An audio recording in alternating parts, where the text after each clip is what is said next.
Also can't forget about some introductions. My name is Ashley. I work in business development over here at Prevalent, and today we are joined with some very special guests. Retired Chief Privacy Officer Joseph Martinez. Hi, Joseph. Procurement. Oh, Procurement. I'm so sorry. Chief Procurement Officer, and our very own VP of Product Marketing, Scott Lang. Hey, Scott. Hey, Ashley. Just a little bit of housekeeping. This webinar is being recorded, and we will be sending out the recording along with the presentation slides shortly after the webinar. You're all currently muted, but we do encourage participation. So please put any questions that you may have in our Q&A box so we can go over them at the end of the webinar. Today, Joseph will be going over the U.S. Financial Interagency Guidance for Third-Party Relations. So, Joseph, I'll go ahead and hand the reins over to you and let you get started. Thank you. Thank you very much. I want to start by thanking Prevalent and the Prevalent team for inviting me to speak with you today on this long-awaited and much anticipated topic.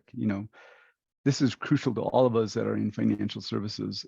And we've all been anticipating the release of the final interagency guidance on third-party relationships for about 2 years now. I think it was in July of 2021 when they were first published for comment. That comment period got extended. And finally, lo and behold, over 2 years later, here we are. So let's just say that, many of us, myself included, were diligently checking the Federal Register, often in anticipation of the issuance of this final guideline. So, let's go ahead and get started. So when we take a look at the agenda here, we have a lot to cover today. And, when you look at the guidance are close to 70 pages, right? And I want to leave time to answer your questions, but if we cannot get to all of your questions in this session, we're going to be conducting a second part 2 session in the next few weeks to ensure that we're providing you with all the information that you need in your program development, because the changes to the compliance and to be in compliance with the final interagency guidelines for third-party risk management are pretty crucial. And so it's really important that we kind of get some deep dive. Typically, I'm not somebody who likes to have a lot of graphics, but what you're going to find is there's going to be a lot of, I like to have a lot of graphics and a lot of narrative, but in this case, I've had to actually have a lot of narrative for your education so that we can make sure that we're going through the guidelines appropriately. So we really want to cover 4 areas. One is to provide an overview of the U.S. financial interagency guidance. Second is to define the stages of third-party life cycle as defined by the board, the FDIC, and the OCC. And then we also want to examine the requirements that organizations are going to need to address each stage in that life cycle, and then recognize the best practices that not just financial services, but all industries can kind of follow. So with that, if we could get to the next slide.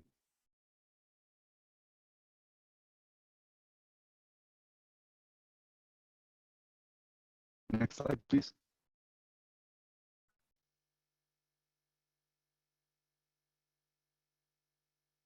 I'm still seeing the agenda. I'm not sure if the rest of you are seeing that also. Scott? No, I'm on the agencies involved slide with the 3 logos for the Fed, the FDIC, and the OCC. Are you not seeing that? One more slide, please. There we go. So, let's start with an explanation of the agencies that are involved. Okay, so the board, the FDIC, and the OCC, that's the right slide. That's the right slide now. It just took a while. The leaders that decided that they really wanted to kind of come together and wanted to really think through about how to actually align in terms of what their guidance was going to be. And, when we think about it, they're looking at it from slightly different lenses. So the Board of Governors of the Federal Reserve Board, they're responsible for regulating and supervising bank holding companies and foreign banking organizations operating in the United States. So they have their constituencies. The FDIC, or the Federal Deposit Insurance Corporation, they're providing deposit insurance for banks and promoting sound banking practices. Now, when we think about this, they oversee state chartered banks, okay, and that are not members of the Federal Reserve System, and they act as the primary federal regulator for many community banks, right? And then we have the Office of the OCC, which is the Office of the Comptroller of Currency. And this is an independent bureau within the US Department of Treasury, and it's regulating national banks and federal savings associations. So all of these kind of play with each other. And so it really made a lot of sense for folks to for them to come together and think through how they're actually going to have guidance that is going to be consistent, as opposed to have slightly different nuances as they were going through that. So if we could get to the next slide, please.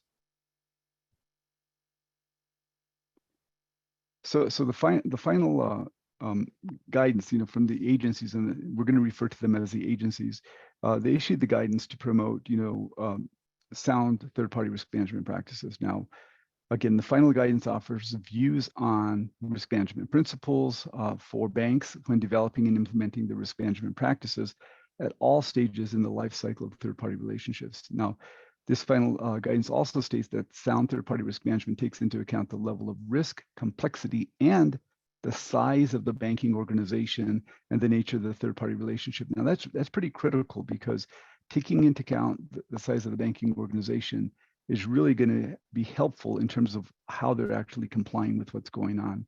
So the agencies issued this joint guidance to promote the consistency in their supervisory approaches, and it's replacing each agency's existing general guidelines on the topic, and it's directed at all banks that are supervised by all of these agencies.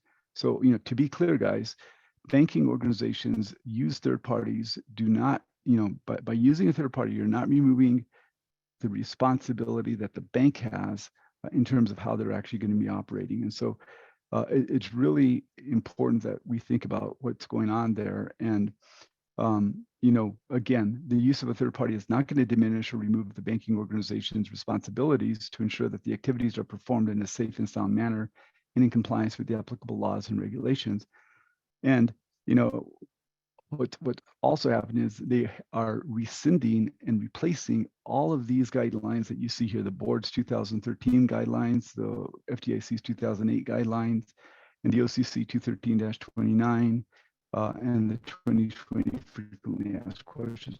All of those have been rescinded and are now, as of the 6th of June, are the final interagency guidelines have been posted. So we're a little over a month into this, which is good. And this is why it's so timely for us to kind of have this conversation. If we could go to the next slide. Hey, Joseph, Ashley here. So, the agencies issued the joint guidelines to promote consistency in terms of their approach. So this guidance is, it's addressing the key principles which banks can leverage when developing and implementing the risk management processes. And these, is really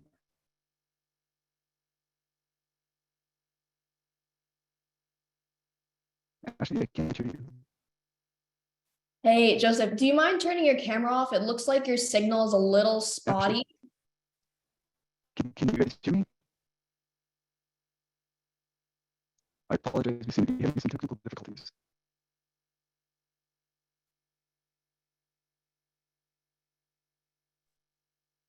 Let's try doing it with the camera off, and maybe it'll fix the quality. Hopefully that's, yeah, I have plenty of bandwidth. I'm actually on a very fast internet, so I'm not sure what's going on, but let's go ahead and continue, right? When we look at this, the guidance is really kind of taking into account what that banks need to be following.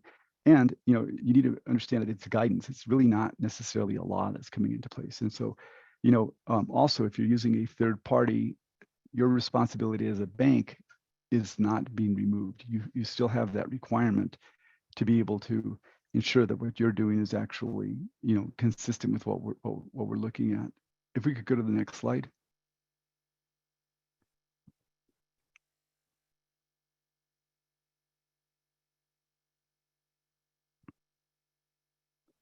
So, when we're looking at the guidance that it's addressing, it's really looking at, how banking organizations may form the third-party relationships And, we all know that there's a whole bunch of new types of suppliers that are coming up and new types of firms that banks are starting to work with in the fintech areas, right? So it's important for us to kind of think through what's going on. And that second bullet point is really, really important, where, a third-party relationship exists despite the lack of a contract or remuneration. That is something that is really, I think, important for us to be thinking about, because of the way things are being, historically, we were taking a look at it from a contract perspective. We were looking at it in terms of what that third party is. Now we're really looking at it, I think, in a slightly broader avenue. And I think that the principles that they're setting forth are really important for us to think about. So again, a bank can be exposed to adverse impacts, including substantial financial loss and operational disruption, if it fails to appropriately manage the risks associated with the third parties. And so this is why this guidance is so important. So, it's important for the bank to identify, assess, monitor, and control the risk related to the third party relationships.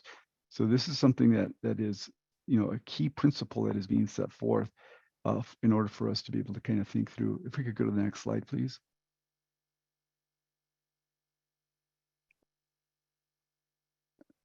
So again, not all relationships present the same level of risk, right? So the agencies have clarified and streamlined the guidance, and they've removed details that were duplicative, in some instances not useful, or that could be interpreted as being overly prescriptive, right?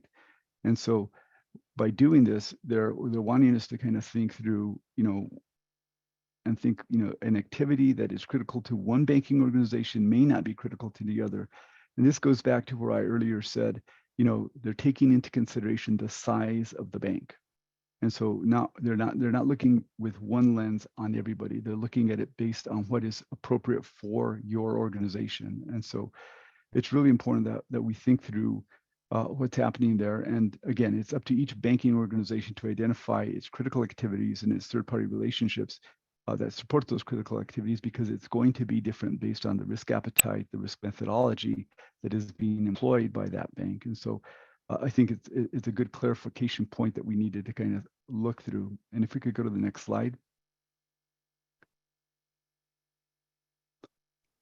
So the agencies also wanted to reiterate that the guidance was created it's principles based, right? So when they say the guidance was created on a principles based, what they mean is that the guidance is based on a set of fundamental norms, rules, or values that provide a framework for decision making and actions. So instead of giving detailed prescriptive rules and instructions, the regulators are kind of laying down a set of principles that the organizations must adhere to, right? And so again, when we take a look at these are high level views in terms of what they're talking about, but the agencies are really trying to say, okay, you guys got to support a risk-based approach to your banking organizations to assess the risk posed by your third parties, and then you got to tailor your third-party management process accordingly, so that what you're doing is you're actually putting this in the right context for what you're doing. It's almost like solving a Rubik's Cube, right? So it's important to involve staff with the requisite knowledge and skills in each stage of the management of this life cycle. So what they're telling you to do is you need to really involve the experts across multiple disciplines in your organization, whether that's legal counsel, whether it's, looking at having risk compliance, the CISO out of technology, et cetera. So bringing the experts across multiple disciplines, I think is really important. And, really kind of to understand that a bank uses a third-party assessment service, which is, there are assessment services out there, like TrueSight as an example, that they're using as utility. So it has, if your bank is using one of these as the business arrangement, that arrangement should be incorporated into the bank's third-party risk management process. So just because you're actually outsourcing something doesn't mean that you don't need to look at it appropriately through your own lens, right? And so it's really critical to identify the activities that the third-party relationships support, and then notably that activity that is critical for one banking organization may not be critical for another. So all of this is important for us to be thinking about. If we could get to the next slide, please. So now we want to talk about defining the stages of the third-party life cycle. All of us who have been in doing this for more than a year probably understand what that is, but we're going to go over it now, because now there's an alignment across the agencies in terms of what that is. So if we could go to the next slide. And when you take a look at this is an old slide, but this is actually taken directly from the new guidance, okay? Originally, this was published by the OCC, but now it's been modified and it's been adapted by both the board, the FDIC, and the OCC as the stages from the risk management life cycle. So, you have planning, due diligence, and third-party selection. You have contract negotiation, ongoing monitoring, and obviously, termination at the end of that process. So this means that we now have a standard, repeatable process, qualitative and quantitative evaluations, that we have a consistent risk treatment, and we need to right size our workload to engage the right people at the right time if we're going to be in compliance with the new regulation. And so I'm glad that they actually have kind of come together and they've adopted a specific view, because I think that it's really important for us to kind of think about that. And so why don't we go ahead and go to the next slide? So, we want to examine the requirements that the organizations need to address at each stage of the life cycle. And they've been very good in terms of providing that guidance.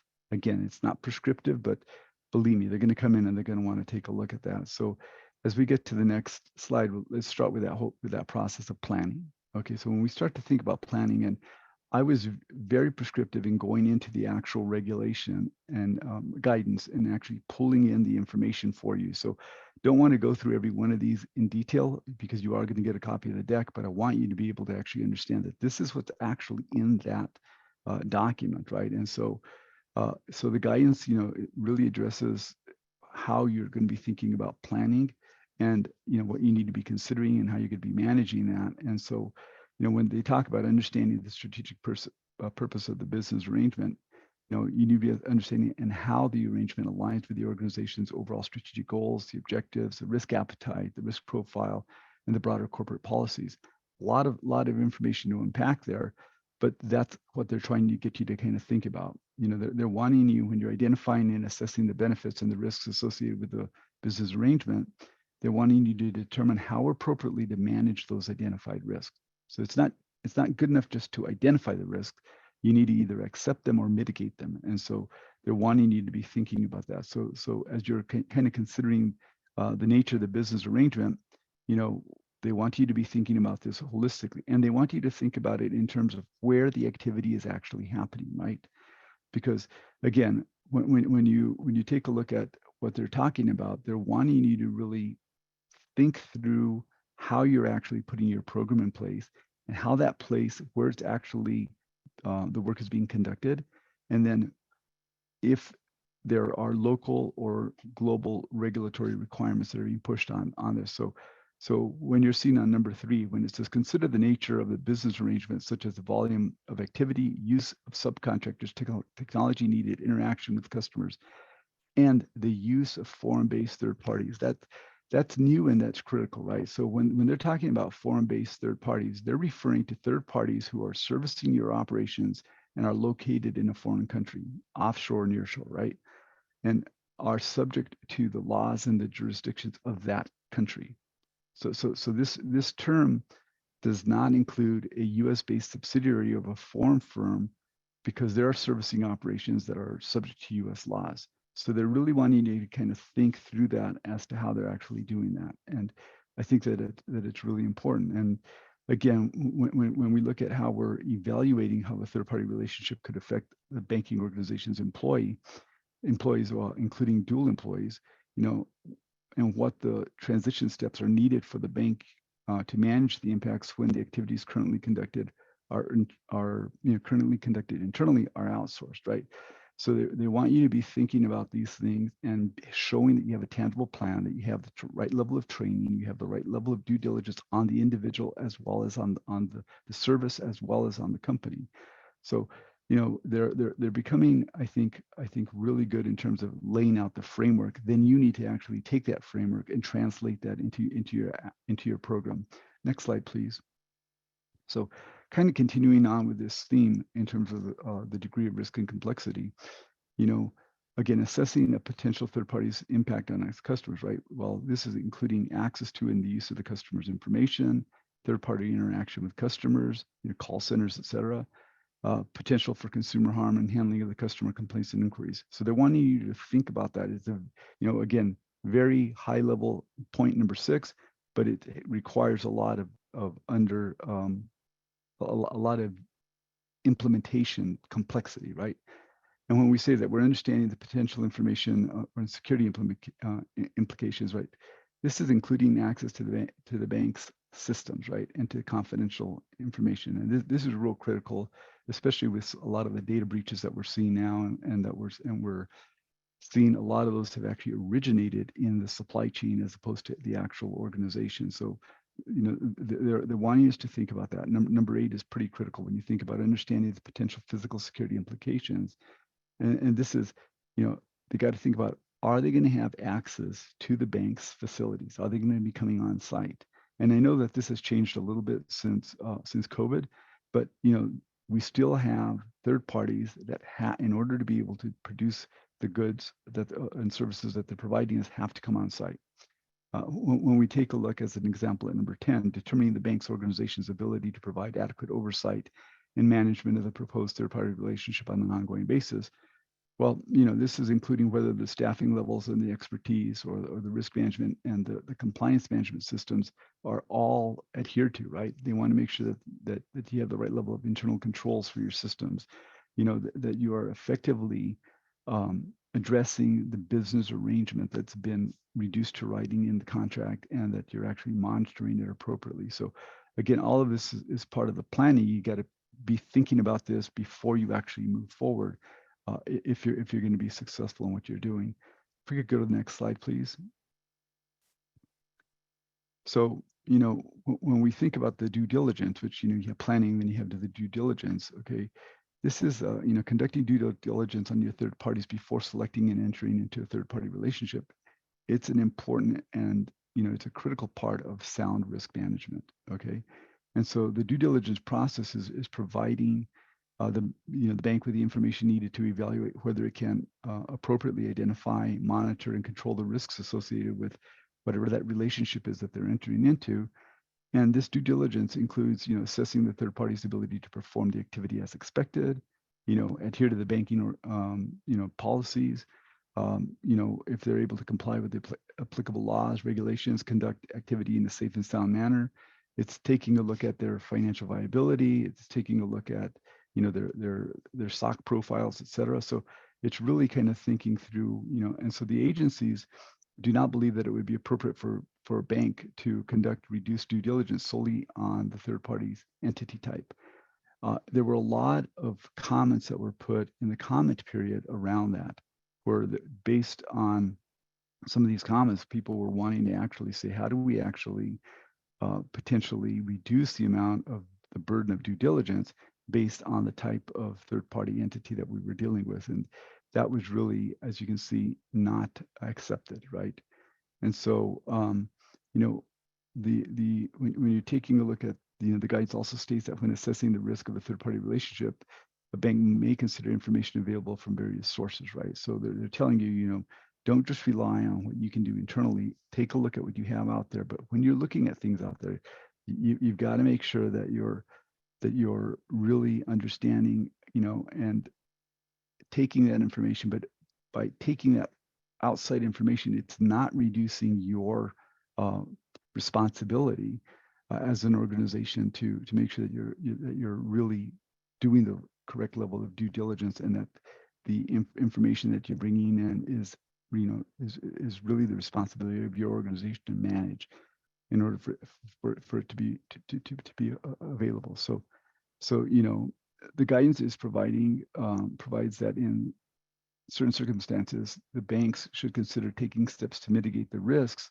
or if the risks cannot be mitigated, they need to determine whether the residual risks are accepted, which means that you need to have a risk methodology that is sound, and that you have the ability to tangibly demonstrate to them that you have control over what you're doing. So it's really, I think, important for us to be thinking as to why the agencies are doing this. They're doing this because, looking back from 2008 to now, there have been a lot of various issues with third parties. And so they want to make sure that they're taking the knowledge that they've been able to glean over this last, period of time, and incorporated into the guidance so that what they're doing is they're providing a level and a framework that we should be able to then take and operationalize, right? And so I think it's extremely important for us to be thinking about why we're doing this and how this is happening. And one of the things that the guidance did was it actually took into consideration some of the concepts that were in the OCC frequently asked questions.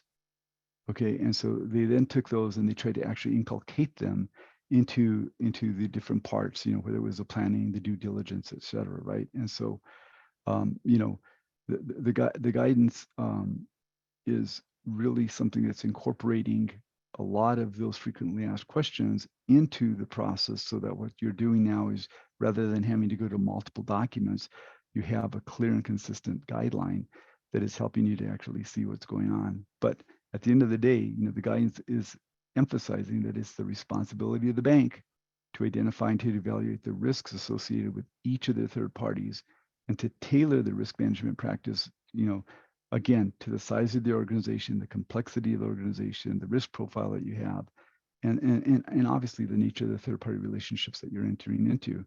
But the agencies have not excluded any specific third party relationships from the scope of the guidance. And so that was one of the things that was being asked for, where they were saying, okay, can we exclude bank to bank? Can we exclude affiliates, et cetera? They're saying we are not excluding any specific third party relationships from the scope of the guidance.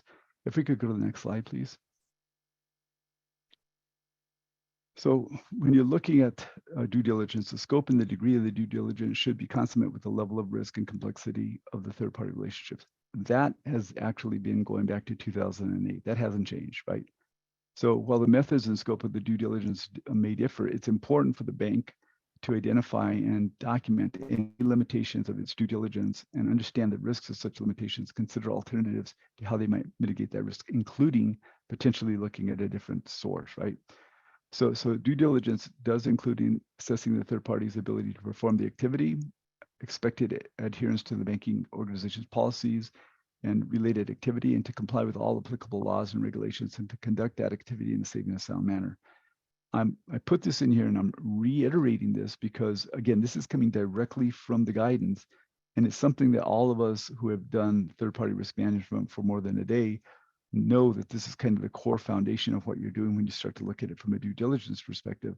But this is something that they've, re-emphasized, they've re-inculcated into what's going on, and I think that it's really important for us to be kind of thinking about how that actually works.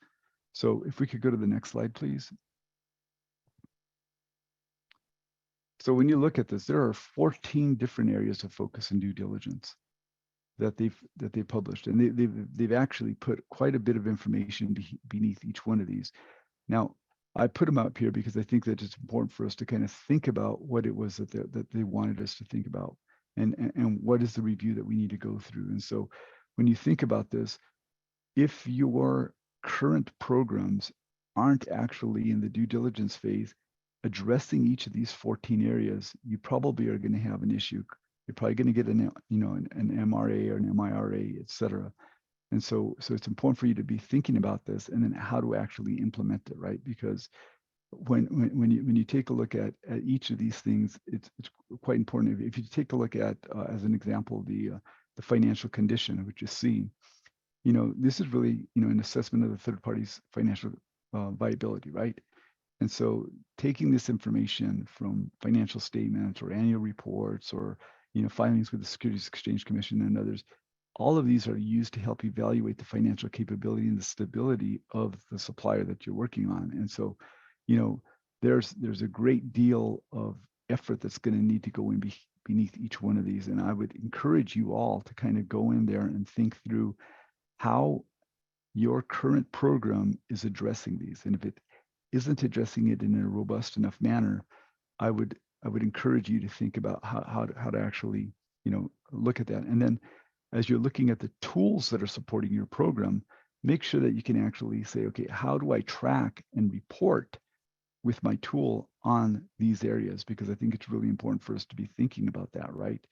And some of this is going to be done offline. A lot of this can be done through the tools, but I think it's really important. I think one of the areas that they're really emphasizing now are on the if you look at number E, the qualifications and backgrounds of the key personnel and other human resources considerations, broad statement, but what they're wanting to do is they're wanting to look at the qualifications and experience of the third party's principals and other key personnel.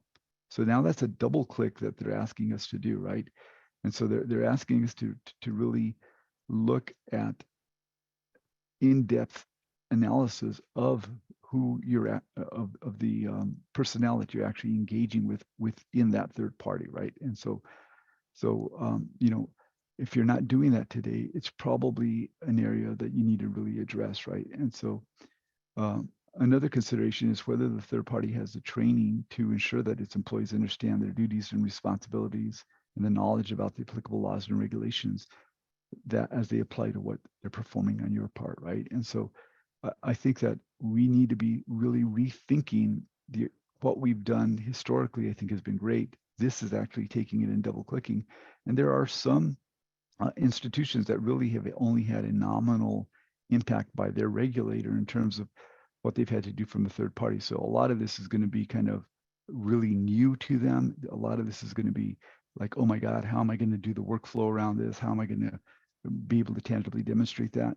Well, again, these things are guidelines. These guidelines are, again, being put out so that what we're able to do is we're able to think through how we can actually, in a very cogent and concise manner, put a program together. And that program is going to have to flow all the way down from the board of each of these organizations. So, you know, a lot of work that's going on in there when you think about this. And so I would encourage you to kind of think through each one of these areas, go into the actual guidance, and you know, it's important to review and understand what is being asked. And you know, when you're doing this, you know, what can you use from a technology perspective in order to be able to enable this to be much more you know, resilient and much more ease of use, and make sure that you have the ability to actually comply with what these guidelines are about. So if we could go to the next slide. So now we kind of moved from we had planning, we went to the due diligence, now we're going into the contracts negotiation, right? And again, if you can kind of take a look at it, these are a lot of standard information that they've taken from various reviews that they've done over the years, from the input that they got from the comments, from the various inspections that they've done. And all of this is done to basically help them say, okay, these are kind of what we think you need to be thinking about. Now we're going to measure you against it, right? So in negotiating a contract, you know, it's helpful for a bank to clarify and identify the rights and responsibilities of each party, you know, and you've got to make sure that you're actually doing that. So having a standard MSA is going to be important, or master purchase agreement, et cetera, right? And making sure that you actually have performance measurements, benchmarks in there is going to be important. So, you know, you have to clearly define the performance measures so that you can, you know, really evaluate the performance of the third party. And then this is critical around service level agreements between the bank and the third party, where you've really got to be able to show them, you know, these are the measures and the expectations that we have for both parties. And then we need to be able to then tangibly demonstrate that we're including, you know, performance and conformance with policies and procedures, compliance with applicable laws, and these all flow down through that process.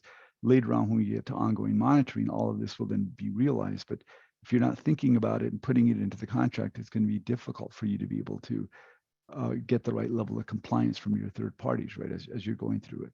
So again, it's important to consider the contract provisions that specify that the third party's obligation for what it is that you need them to do, when you need them to do, how you need them to report to you, and then what rights do you have as a bank to go in and, you know, monitor their risk, monitor their performance, and address things that they need to be able to provide to you in terms of reports, in terms of data, in terms of access, you know, all of the things that you're going to need in order to have a successful program. If you don't inculcate them into your contract, it's going to be very difficult for you to be able to kind of do that. And when the regulators come in and they look at that, they're going to say, well, this is interesting. You're telling me that you're doing this, but you can't show me how you're actually doing it you don't have an audit provision as an example within your contract.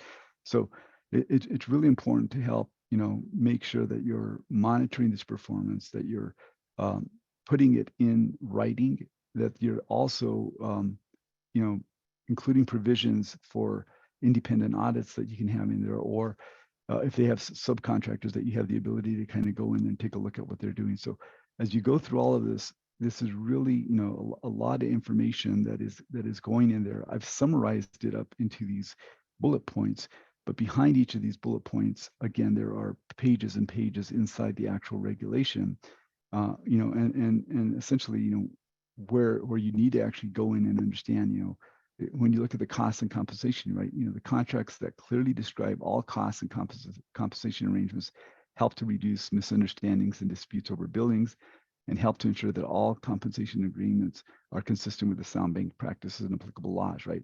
So you can go on and on in terms of what it is that they want you to think through, but it's important for you to be looking at these as a quick guideline and say, okay, do my contract master templates address these? And if the answer is no, you probably need to have a conversation about what you're going to do. But again, don't just look at it from a superficial perspective. You need to kind of go down and deep and understand, what is the guidelines that they're putting in place, because that's the minimum expectation that they have relative to what they want you to be thinking about. And, it's really important that these provisions are really sound and are, again, they're going to take a look at what was your master agreement, and then what was the actual executed agreement. So they want to take a look at, you tell me that you had, a subcontracting provision in there, but when I look at the executed agreement, that was actually negotiated away. Okay, so again, this is a team sport. It's not just encompassing upon the third-party risk management team. It's not just encompassing about the business, not just encompassing upon the procurement organization or legal.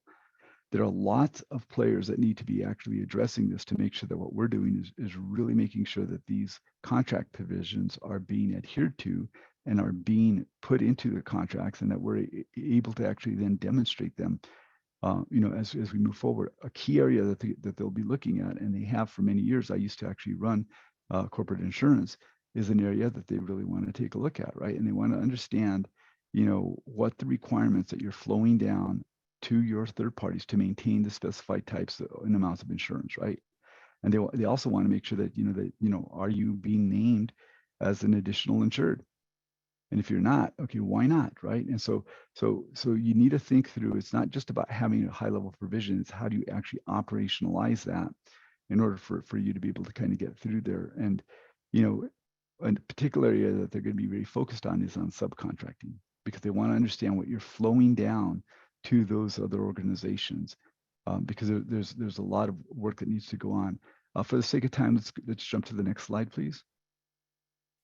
Okay, and so, what the agencies are trying to do here is they're not encouraging a specific approach to ongoing monitoring, but rather the guidance is trying to get banks to kind of think about ongoing monitoring, like any other third-party risk management process. So they want you to be kind of thinking about how this relates into your program and the complexity of your organization and the risk profile of your organization, right? And by doing this, they want you to be thinking about ongoing monitoring can be conducted on a periodic or on a continuous basis. They're not saying either or, they're saying you could do it both ways.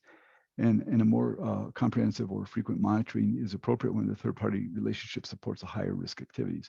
So again, you have to have a methodology so you can tease out what the actual criticality is of the activity, and then what the criticality is of the supplier, so that your ongoing monitoring is basically going to be built upon that level of risk. Because again, if you have a critical thing, you're going to probably have a much more in-depth view in terms of what it is that you want to manage from an ongoing monitoring perspective. If it's a low risk item, it's going to be, varying differences, and they're giving you that latitude in order to make sure that, if you actually have the right level of methodology, and if you have a stated risk appetite, they want to make sure that anything that is above your risk appetite is being monitored significantly different than anything that is within the risk appetite or below it. So if we could go to the next slide, please.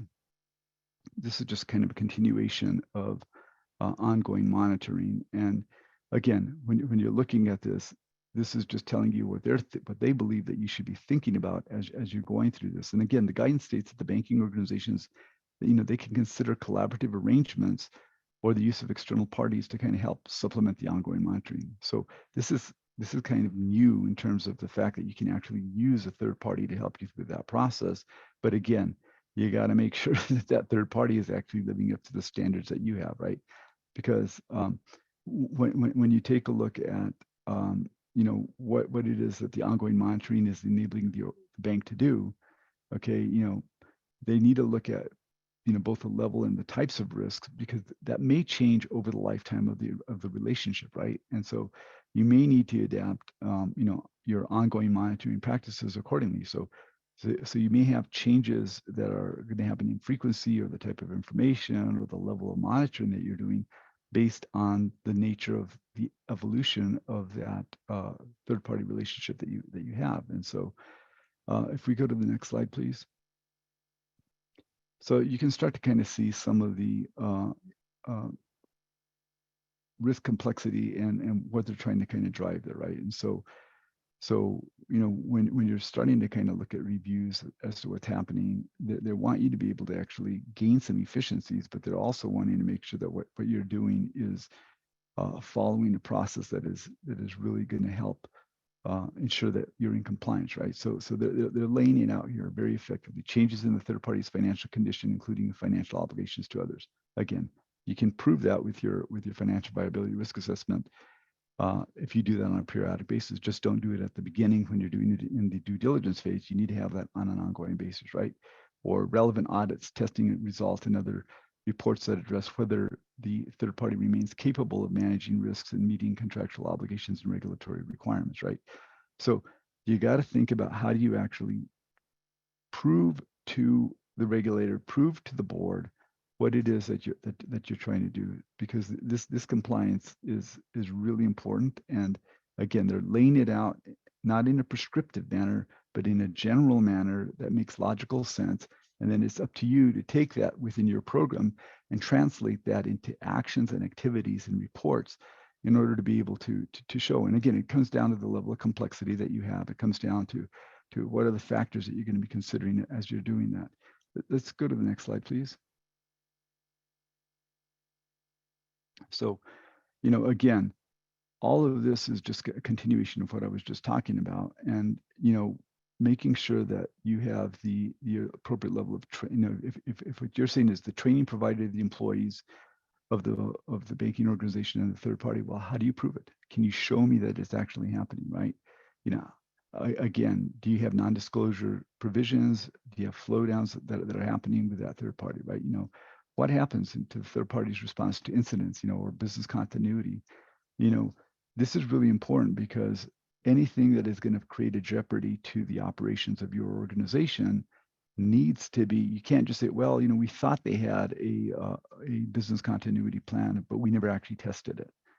Well, in my career, I've seen, going back many, many years, I've seen where you had beautiful business continuity plans, but they actually had nothing behind them.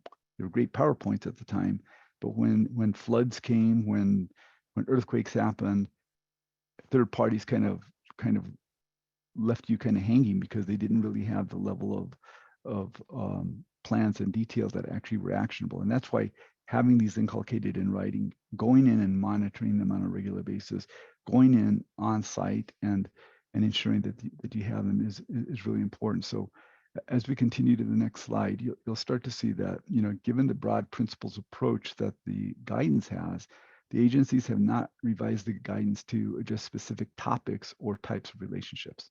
Okay, that's important to note. So separate guidance on certain topics or relationships already exists, right, in other guidelines. And these types of specific guidance issues are, unless expressly rescinded, remain unaffected by this new guidance. So if they have something out there relative to what's happening with cybersecurity that's referred to, it's not inculcated in here, those things are still there. So again, these are just looking at what you need to be thinking about from an ongoing monitoring perspective. Now, as we come to the fifth portion on the next slide of the life cycle, it's termination, right? And I always like to think about it. It's either termination or termination/renewal, right? So um, a bank may terminate a relationship for various reasons. You could have, you come to the natural end and you have the expiry of the contract.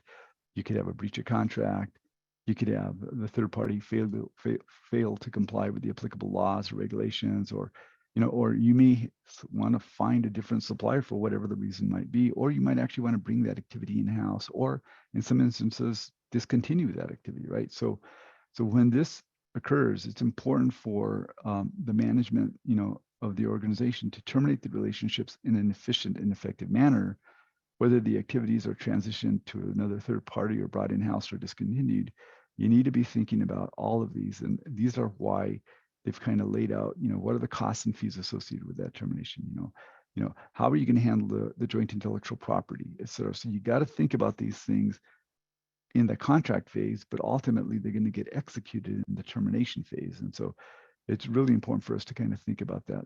Let's go ahead and jump to the next slide, please. And I know that we're running out of time. So, let's, at a high level, and again, we're going to do a deeper dive in a couple of weeks on this at a more of a double click level. But now we want to recommend some best practices that the organizations in industries can be following, right? And when you think about this, there are several best practices that organizations in all industries can follow related to third-party risk management, right? And so, one of those is actually, know who your third parties are, right? You got to know that. You got to prioritize who your vendors are, right? You need to make sure that you have, you're monitoring your vendors on a continuous basis, and how do you actually get that done? You need to automate your processes, right? And so, regardless of how the banking organization structures the process, these practices that I'm talking about are ubiquitous and need to be thought through. Oversight and accountability, independent reviews, documentation and reporting, and that will then kind of allay us into what it is that we're thinking about, right? And so there are varying ways that the organizations can actually do this with their process. So the accountability relies with the business line and from a first line of defense perspective, but the banking organization, I've seen it where banks have centralized this process, and sometimes it's in compliance, sometimes it's with information security, sometimes it's in procurement, sometimes it's in other risk functions. But again, having that program mature, having that program actually established, and having that program so that it itself is auditable is really important for us to kind of think about. And so if we go to the next slide, this starts at the board, right? And at the end of the day, the board is responsible for actually setting what that vision is going to look like, right? And so the relationships that they have are really important for us to think about, right? So proper oversight and accountability are important aspects of any program, whether it's third-party risk management or not, right? And so the bank's board of directors have that ultimate responsibility, and then what they do is they're going to hold management accountable for this, right? So the board is going to provide the clear guidance, and they're going to help you set what that acceptable risk appetite is, and they're going to approve the policies, and they're going to ensure that the appropriate procedures and practices are established. But at the end of the day, they are looking at things at a high enough level with enough level of independence to help steer the ship as to where it needs to go. So in carrying out its responsibilities, the board or its designated committee, are typically going to be considering a lot of these factors that you're seeing there, whether the third-party relationship is managed in a manner that is consistent with the bank's strategic goals or visions, et cetera. So they're laying out, this is what our vision is, and this is how it needs to be looked at. And if you go to the next slide, please, you'll see that then management actually has to operationalize that, right? And so management really has that governance and oversight accountability. And it's really important for them to be, and I've listed these things down. Again, you guys are getting a copy of this. I don't want to go through everyone specifically, but it's important that you have something like a third-party risk management committee, that you're integrating third-party risk management into the bank's organization and overall risk management process, that you're providing the contracts with the third parties are appropriately reviewed and approved and executed. So it's not just somebody signing a piece of paper, There's actually a thought based on the level of risk, based on the dollar size, based on the complexity. And so what you're doing is, management is responsible for creating this process to make sure that it works. And then if we go look at the next slide, please, this is when you start to think about independent reviews, right? And so it's important for a banking organization to conduct periodic independent reviews to assess the adequacy of its third-party management processes. And this is really where the rubber meets the road, because your third line of defense is coming in, they're taking a look at how your organization is really establishing and in compliance with what, are you doing what you say you're going to do, and are you doing it well? And are you doing it to the level of sophistication that is not just going to meet the minimum requirements, but is actually going to have a program that is actually going to help you to reduce and understand the risks that you have. So, management is going to use the results of these independent reviews to determine whether and how to adjust their third-party risk management process and program. Do we need to make shifts in our policies? What about our reporting? Do we have the right level of resources with the right level of expertise? Do we have the right level of controls? And so it's important that management respond promptly and thoroughly to any issues or concerns that are identified, and then escalate them to the board as appropriate. So again, there's a lot of detail behind this, but I wanted to make sure that I was kind of calling it out for us to think about. And by the way, this goes across industry. This isn't just for banks. This is sound practice. And then if we go to the next slide, we think about the documentation and reporting, right? There's a lot of stuff that's here, but documentation and reporting really are the key elements that assist, those within and outside of an organization to conduct the control activities.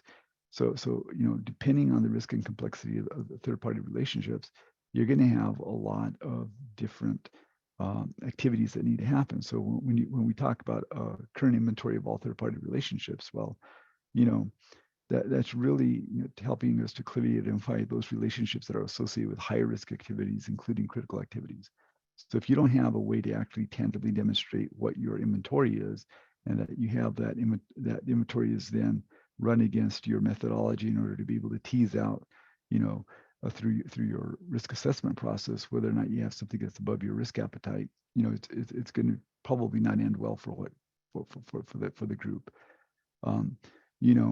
Also reporting to the board is important, right? Periodic reporting to the board.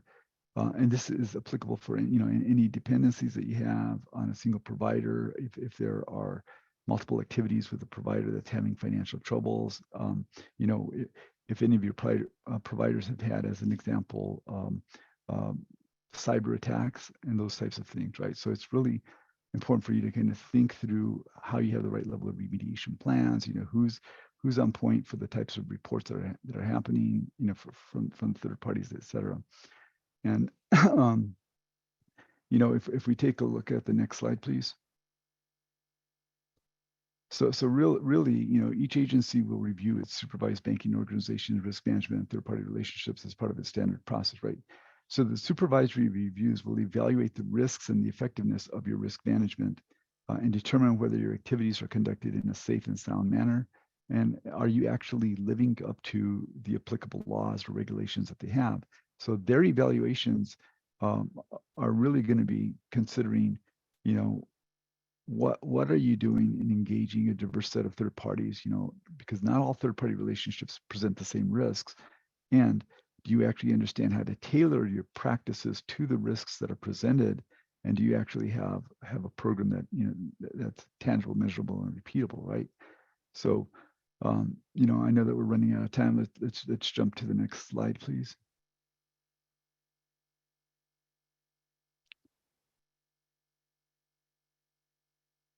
Can you guys hear me? Yeah, we can hear you, Joe. Good, good. Yeah, so, one of the things that I think that we should think about is, as you're looking into reviewing your risk management processes and you're evaluating them, you need to make sure that everything you're doing is helping to not just fulfill the obligation for how you're managing on behalf of your company, but also on behalf of your client, right? And how are you actually designing your process to protect your customers and to provide fair, access to your financial services? So it's not just about being prescriptive. It's about actually, how does this actually enable you to make money? How does this enable you to have a better customer experience? I know that we're running short on time. Why don't we jump to the next slide, please? So, I wanted you to kind of think about some of the best practices that people need to be thinking about. And one of those is, how do you actually put the right level of framework in place? So where you have the right oversight and governance, you have the tools and controls, and you have the analytics and actionable reporting, right? How do you kind of lay that out in order for it to be appropriate? I do want to get to some questions, so why don't we jump to the next slide? This year is really kind of talking about the 3 lines of defense. If you've been in banking for more than a day, you're probably aware of this, but let's go ahead and I put this in here because I think it's important for us to be thinking about that framework. We'll do more of a deeper dive in our next session. Next slide. This year is just kind of some recommended best practices that organizations in all industries can follow around. Kind of look, here's a high level operating framework. Here are kind of the risks that we're looking at. Here are the objectives, and then here's the third-party risk assessment, and here's the engagements in that risk assessment, and how we actually can kind of drive through that. And if we could go to the next slide, please. And this right here is just kind of leveraging the foundation in order for us to actually think about that. And that second point, I put a box around it, is segmentation and onboarding is critical, right? Because the classification of who your partners are and how you're actually putting that methodology in place is really going to be foundational to how you're actually going to be able to do the management and oversight across that entire life cycle. Next slide. So we got to be thinking beyond just the regulatory requirements, because this isn't a check the box exercise, right? So you need to think about, how do you protect your organization's knowledge and expertise? Have you created any dependencies with a third party that now is becoming an issue for you if something happens to that third party, right? Is the quality of your service consistent end to end with your third parties, right? And have you evaluated the total cost? Are there any additional or hidden costs that you need to be thinking about? Because there's what you've put in contractually and what you've agreed to, but then as you start to come back and you're starting to put your program in place, you're going to see that your suppliers are going to push back on that. And then, did you take into consideration the increase in operational risks, right? Because all of that is just like really important for us to be thinking about, because if we don't think about it outside of the regulatory requirement, if we don't think about that in terms of how do we actually put a program together, what we end up doing is we end up increasing our risk. We fail in terms of our compliance to the guidelines, and basically this will impact our earnings per share, and this will impact our reputation in the industry. So why don't we take go to the next slide. Let's get some questions and answers. I know I went kind of fast through a number of these slides. We want to take a second session where we're going to do more of a deep dive, but there was a tremendous amount that I wanted to kind of cover through, make sure that you guys had the ability to see, because it's really important for us to be thinking about this, because these new guidelines just came out. And so, as you know, once the guidelines come out, that's in a short period of time, they're going to start coming out and starting to see how you're addressing the program to the new guidelines. So with that, do we have any questions?